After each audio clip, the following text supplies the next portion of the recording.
The holder of degeneracy.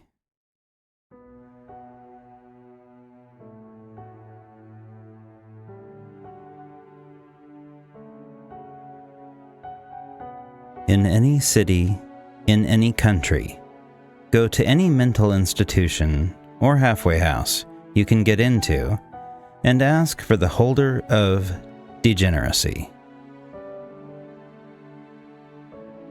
A look of disgust will befall the worker you find before you. Ask once more, but be wary as to not ask a third time. A short while after the second request, the worker will hand you an old, rusted, inhuman key. Don't hesitate. Physical contact with this key for more than 10 seconds has been known to result in vegetation. It has been shown to be safe if the key is kept in pockets or, for the quick-witted, on a chain around the neck. The worker will point to a long, ominous corridor that, even from where you stand, reeks of death.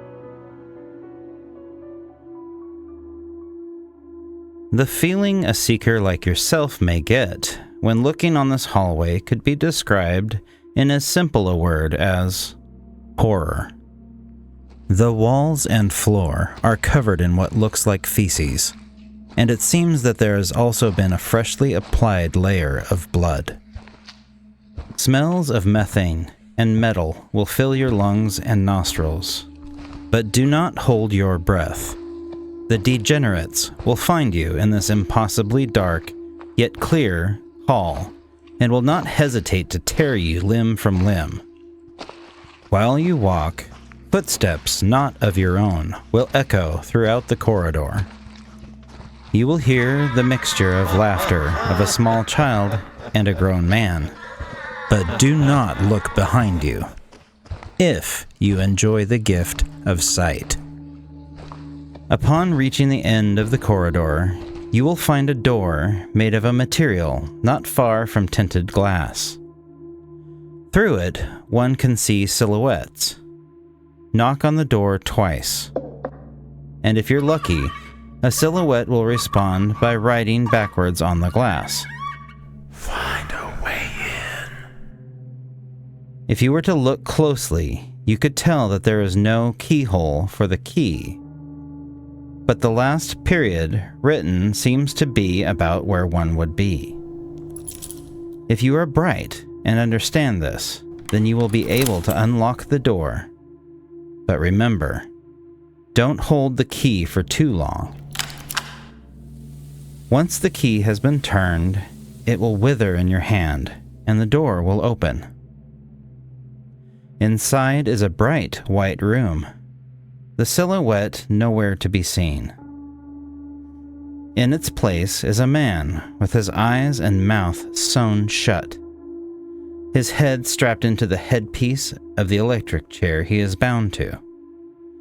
Do not speak anything other than one question. Ask, how does it come to be that a person's soul is so degenerate? The thing before you will rip through its stitched eyelids to stare deep into your soul. Paralysis will occur as you come to understand the story of his sexual deviancy and quest for unspeakable pleasures. With hands and mouth still bound, the once human will slowly fade from the chair, leaving only a small, faded blue box with a matching blue key lying on top.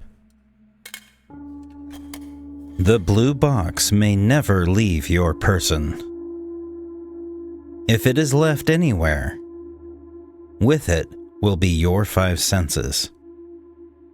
This box and the key together are object 243 of 538. Bring the pieces together to tear the world apart.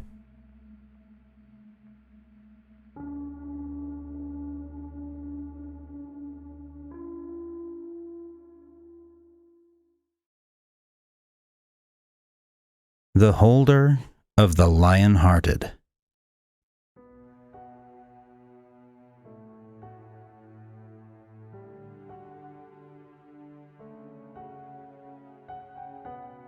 In any city, in any country, find a condemned house with a faded blue door. To approach this holder, it is crucial to have Object 243 with you. Firstly, you must have the key to unlock the door to the house. Once inside, you will find it to be empty. Search the house in any manner appealing to you. Your path is already set. As you approach the last room, you will notice that the door is very different from the rest of the house, extremely ornate and made of polished, heavy oak. If you wish to run, now would be the time. If not, knock on the door. It doesn't matter how many times, as long as it's a confident knock. If you are greeted by silence, then it would be wise to flee, unless you would like to see what is kept in the hidden enclosure built behind the wall opposite the door. If you hear a man clearing his throat, then it is safe to enter, though not to let your guard down. Once you are through the door, you will find yourself in a large study, ornately decorated with bookshelves full of books lining the walls, and a large, richly made desk in the middle of the room. Behind the desk is a large, important-looking shield mounted on the wall. At this desk is a little old man writing in a small green book. Do not speak. Just wait. After a few moments of furious scribbling, the little man will stop for a moment, as if thinking, and then motion for you to sit in a chair in front of his desk. Do so, and the chair will rocket into the ceiling, leaving you as nothing more than a puddle. If you stand patiently, then the small man will eventually look up at you. His face will suddenly change into something not of this world. Whatever you do, do not react to this. After a moment, the creature will stand and begin to circle you. Once again, do not move. The creature will begin to ask you questions. Who were the Templars? Have you met Richard? Do not answer these questions unless it is with this question. How do we defend ourselves? At this, the monster will begin to reel about the room, screaming.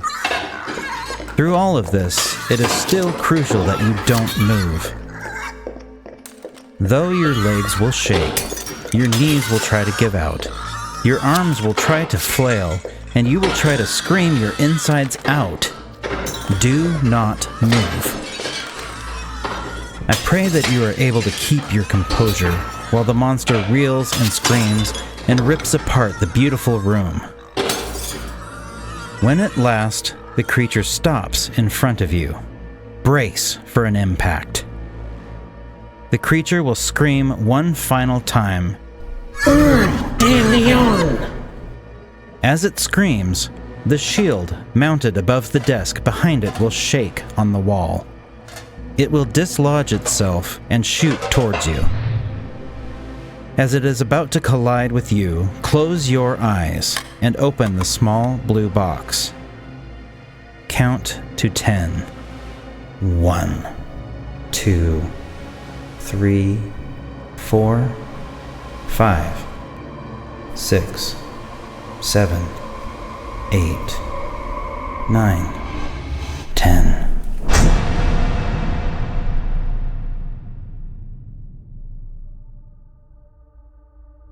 Open your eyes. You will now be standing outside of the house, dust flowing from within it. Object 156, with Richard the Lionheart's emblem now emblazoned on the front of it, rests comfortably on your arm, and the now familiar weight of the box and key sits in your other pocket. As the house collapses in front of you, a large, jagged piece of wood will shoot out of one window toward you. The shield will lurch on your arm. Whether you use it to defend yourself or not is up to you. If you do choose to save yourself, then raise the shield. In a unique movement, not of your own will. The shield will twitch, and the piece of wood will simply vanish. Speaking the final words of the creature will cause it to become a more transportable lifeline. Ur de Leon.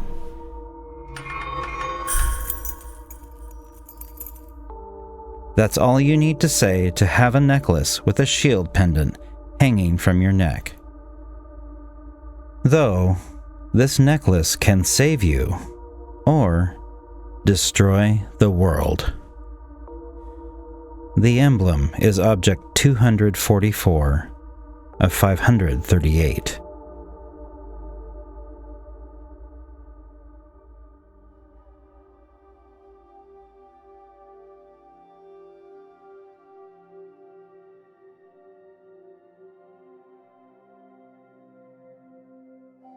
Salutations, Dark Passengers, and thank you for taking the time to hear about this set of objects from the Holder series.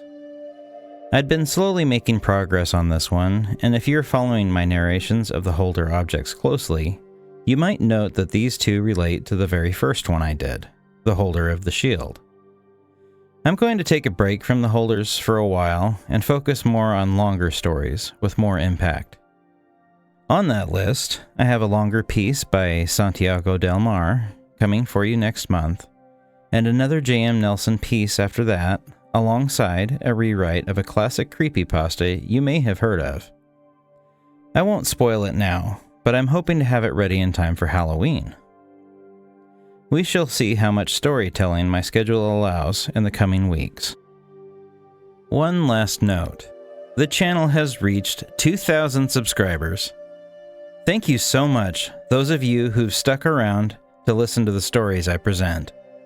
I really enjoy doing this, and I never really expected to reach 100, let alone 2,000. You're all amazing. I'm really grateful to you, and I look forward to where we go from here.